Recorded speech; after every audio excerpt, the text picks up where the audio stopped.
नमस्कार। गुवाहाटी के असम के जो सांसद हैं अब्दुल खलीक, उनका एक बयान आया कि मुग़ल जब भारत में आते हैं तो उनके आने के बाद ही उन्होंने जब संपूर्ण भारत को जोड़ते हुए एकीकृत करने का प्रयास किया, एक राष्ट्र का निर्माण करने का प्रयास किया। ऐसा नहीं साथियों, अगर थोड़े हम भारत के साहित्यों को खंगालें, उसके अतीत में हम थोड़ा सा झांकने का प्रयास करें तो भारत को एकत्रित करने का कार्य सदैव से ही रहा है। इसकी अगर हम भारत की उत्पत्ति को ही देखें तो श्लोक मिलता है बृहस्पति आगम में कि हिमालयम समारभ्यम यावत इंदु सरोवरम तम देव निर्मित देशम हिंदुस्तानम प्रचक्षते।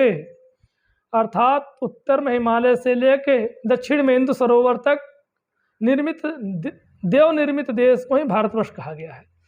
यदि हम थोड़ा मार्कंडेय पुराण, ब्रह्मांड पुराण और मत्स्य पुराण तथा विष्णु पुराण के संपूर्ण जो उन्होंने श्लोक मिलते हैं, उनके श्लोकों का अध्ययन करेंगे तो उसमें मिलता है जम्बू द्वीपे भारतवर्षे भारत खंडे देशांतर्गत, ऐसे अमुक अमुक कहते हुए फिर उसमें बात आती है, और जिसमें कि लगभग जम्बू द्वीप, लक्षद्वीप, सालमल द्वीप, कुश द्वीप, कौंच द्वीप, शाक द्वीप और पुष्कप द्वीप की चर्चा मिलती है। और अगर हम जम्बू द्वीप की केवल बात करें तो इसमें संपूर्ण एशिया में आर्यावर्त के अंतर्गत भारत, अफगानिस्तान, पाकिस्तान, नेपाल, तिब्बत, भूटान, म्यांमार, श्रीलंका इत्यादि उसके अंतर्गत आते हैं। और इसके चारों तरफ समुद्र से घिरा हुआ माना जाता है। और बाद में जब आंध्रक नरेश के समय में और अग्निरंध्र नरेश के समय में कुरु और पुरुओं के बीच में जब यह युद्ध होते हैं, युद्ध के पश्चात उत्तरी और दक्षिणी ध्रुवों में यह बिटती है। और तो हिमालय के भूटान से लेकर हिंदुकुश पर्वत तक यह भारतवर्ष देखें तो दिखलाई पड़ता है। इसका एक समग्र विस्तार दिखलाई पड़ता है, उत्तर से लेकर श्रीलंका जिसको आज हम मानते हैं वहाँ तक था, जिसमें अगर हम देखें तो Kazakhstan, Tajikistan, Turkmenistan, Uzbekistan, Kyrgyzstan, Iran, Iraq, Syria इत्यादि उसमें देशों को उसके अंतर्गत आते हैं। जिसके अंतर्गत हम देखें उत्तर में हिमालय से लेकर दक्षिण में समुद्र तक जो हम कह रहे हैं, उसमें 7 पर्वतों के नाम मिलते हैं: महेंद्र, मलय, सह, सुक्तिमान, ऋक्ष, बिंद, पारियात्र। और इतना 21 नदियों के नाम मिलते हैं। ये इसका विस्तार दिखलाई पड़ता है। अगर हम थोड़े और उसके बाद में आए साथियों, तो जब अगर हम 16 महाजनपद की बात करते हैं, बुद्धकालीन के समय की बात करें तो अंग, मगध, काशी, कौशल, वज्जी, मल, चेदी, वत्स, कुरु, पांचाल, अस्मक, अवंती, गांधार, कंबोज, अर्थात संपूर्ण जो वर्तमान का अफगानिस्तान, ईरान, गांधार, पाकिस्तान और पश्चिम के भूभाग दिखलाई पड़ते हैं। उसके अतिरिक्त संपूर्ण उत्तर और पूर्व के क्षेत्र उसमें दिखाई देते हैं। अंत तक अस्मक तक, गोदावरी के नीचे तक की वकाट की चीज़ें दिखाई पड़ती हैं। और अनंतर जल देखें तो चोर, चेल, पांड ये सभी एक राजा के अंतर्गत ही संपूर्ण भारत को एकीकृत किए हुए थे। और उसके अनंतर थोड़ा समझाएं तो जो हर्यक वंशी हैं, बिंबिसार इत्यादि हैं, उनके संपूर्ण उत्तर भारत को जोड़ के रखे हुए हैं, एक केंद्रीकृत शासन के अंतर्गत आते हैं। इसके अतिरिक्त भी देखें तो हमारा जो राजतंत्र है, गणतंत्र 11 गण राज्यों में दिखाई देता है। यह संपूर्ण भारतवर्ष एक तंत्रात्मक एकीकृत राज्य के अंतर्गत दिखलाई पड़ता है। इस प्रकार से सारी चीजें होती हैं। इसके अतिरिक्त यदि हम देखें तो अगर हम अशोक के अभिलेखों को ही उठा लें तो अशोक के अभिलेखों में हम अरमैक लिपि में जो जिसको तक्षशिला और लगमान से काबुल से मिल रहे हैं, द्वीलिपि में अरमाइक, सरकुना, कंदहार से मिल रहे हैं। उधर शाहबाजगढ़ी, मनसेहरा, गिरनार, सोपारा जो कि जिसको हम कि पूरे अफगानिस्तान, ईरान, इराक के एरिया को देख सकते हैं, वहाँ से मिलते हैं। दक्षिण में अगर हम देखें तो मास्की है, सिद्धपुर है, जंटिंग रामेश्वर है, उत्तर मैसूर है, ब्रह्मगिर है। मध्य में देखें तो रूपनाथ है, गुर्जर है, तो दिल्ली है, टोपारा है, धौली है, जौगढ़ है, काशी, अरोरा, दिल्ली, मेरठ, प्रयाग, ये सब क्या है?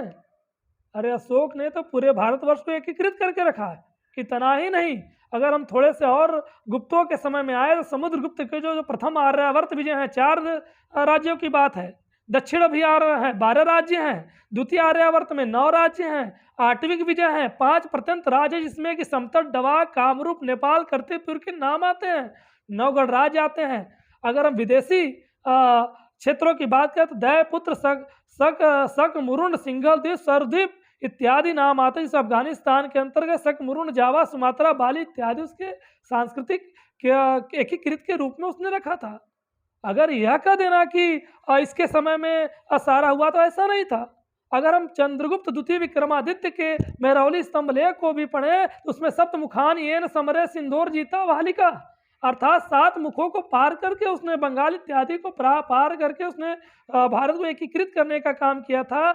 इस प्रकार से देखें तो अगर मुगलों की तुलना करें तो उनके समय में विजयनगर जैसे दक्षिण के राज्य भी, औरंगजेब जिसको सर्वाधिक शक्तिशाली राज्य कहा जाता था, वह भी नहीं था। उधर राजपुताना में भी रोज विद्रोह हो रहे थे।